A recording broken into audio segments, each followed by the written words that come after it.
In the small town of Bali, of course everyone knew Mira. Who wouldn't know her?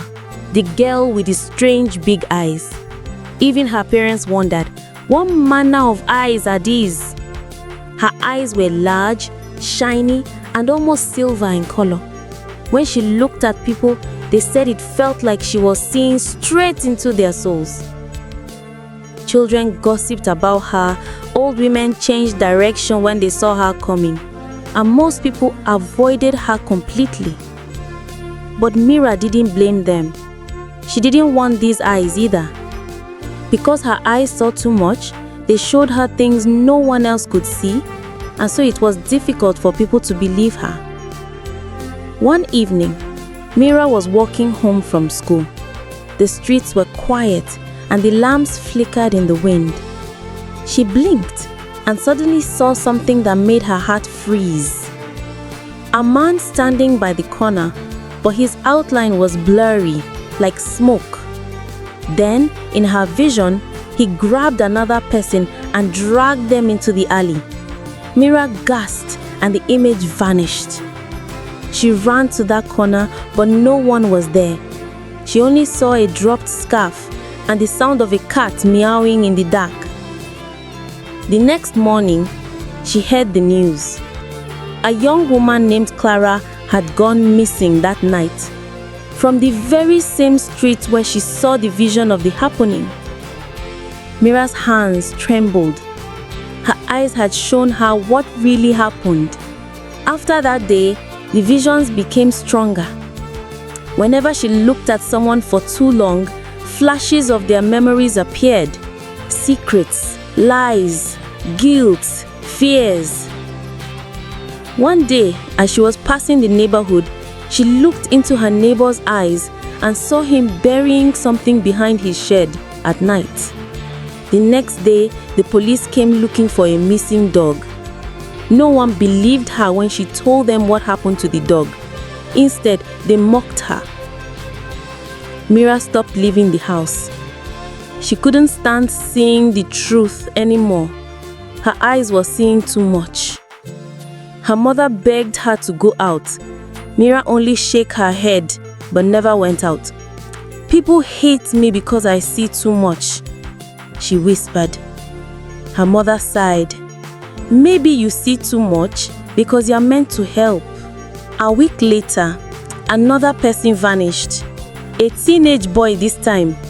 The whole town panicked. Mira tried to stay out of it, but that night she woke up from a dream, drenched in sweat. She had seen the boy, trapped in a basement, crying for help. She recognized the place. It was near the old mill outside town. Mira didn't hesitate. She grabbed a flashlight and ran into the dark, cold night. When she reached the mill, the door creaked open by itself. Dust floated in the air.